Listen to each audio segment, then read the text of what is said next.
Bismillahirrahmanirrahim. Assalamualaikum warahmatullahi wabarakatuh.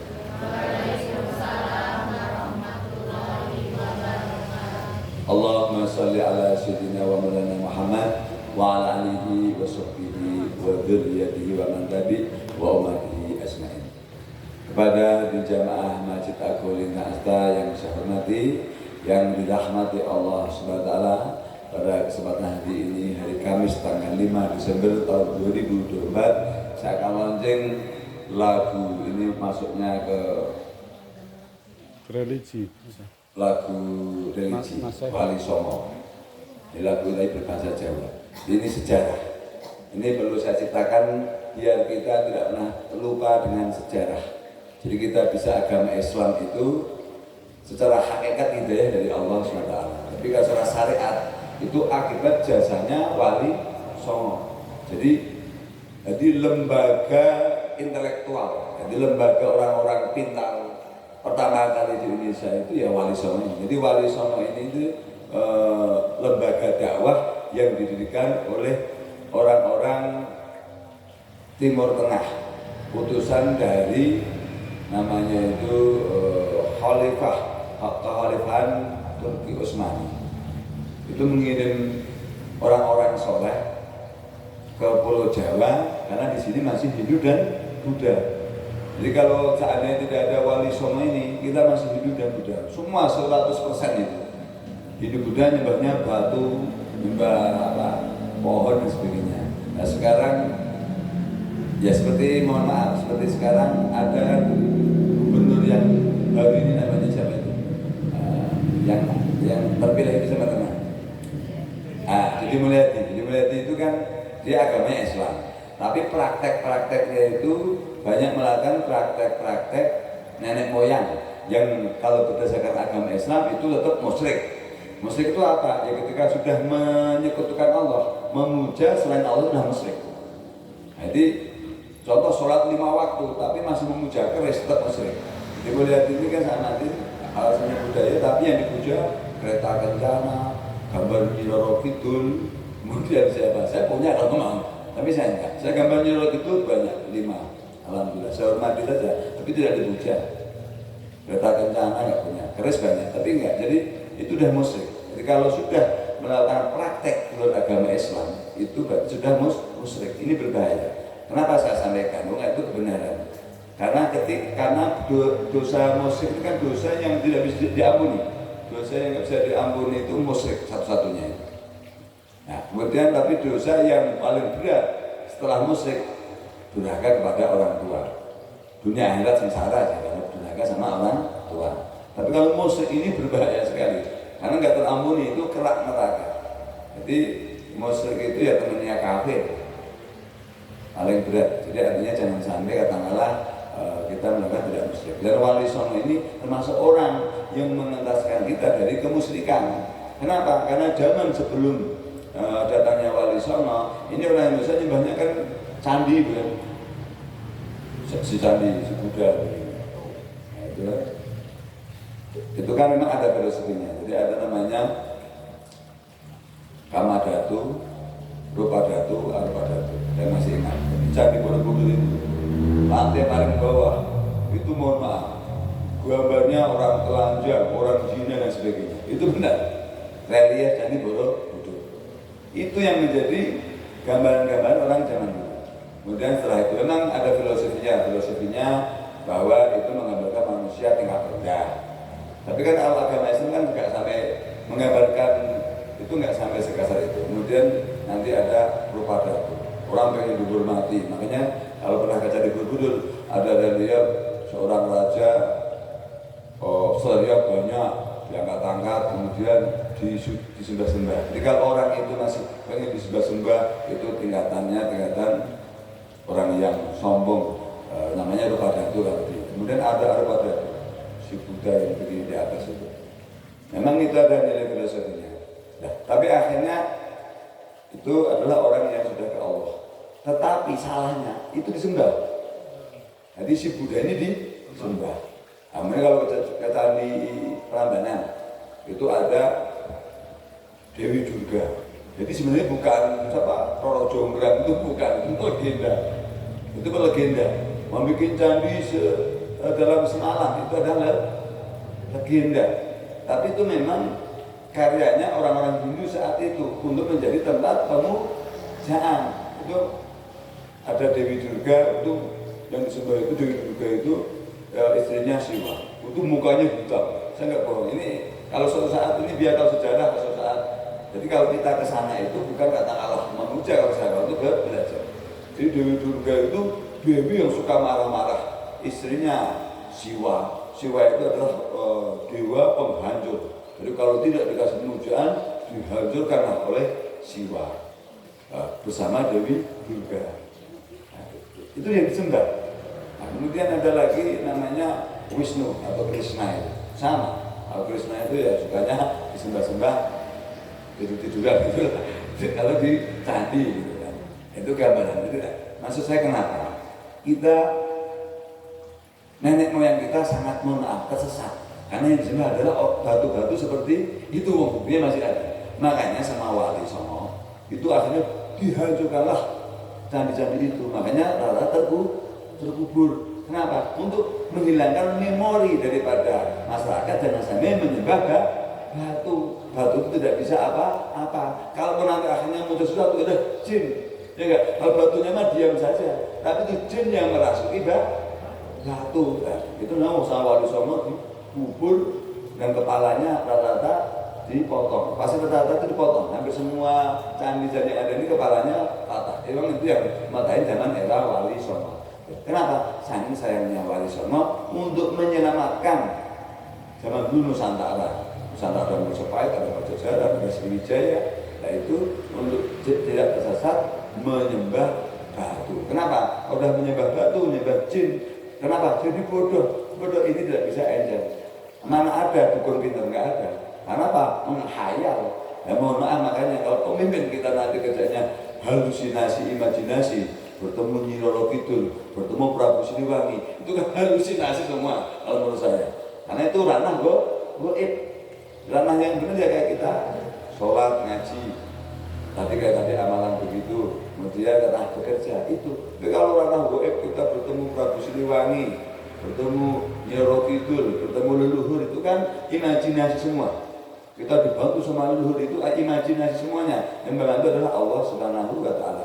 Kalau leluhur mendoakan kita bisa, tapi yang membantu kita adalah Allah Subhanahu wa Ta'ala. Leluhur kita doakan, wajib sudah meninggal. Dasar didoakan, roh-roh mereka mendoakan di kita, bukan membantu kita. Itu ada hadisnya. Roh itu ketika kita doakan, gantian mendoakan kita, tapi tidak bisa membantu apapun. Yang bisa memberikan manfaat dan mudarat biidznillahi rabbil alamin, hanya dengan izin dan kuasa Allah Subhanahu wa Ta'ala. Maka pada itu Bapak semuanya, kalau ziarah Wali Songo itu tujuannya menghormati, bukan katakanlah memuja. Kenapa? Mereka adalah guru-guru kita yang telah menjadikan kita menjadi beragama Islam. Karena tidak ada Wali Songo, orang tua kita, dulu kita pada Hindu Buddha, sampai hari ini kita menyembahnya batu. Demikian, semoga bermanfaat. Ini soal sangat bermanfaat karena ini adalah pendidikan. Dia berbahasa Jawa, tapi akan saya lantunkan, sudah saya terangkan. Terima kasih. Selamat menghayati.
Jawa.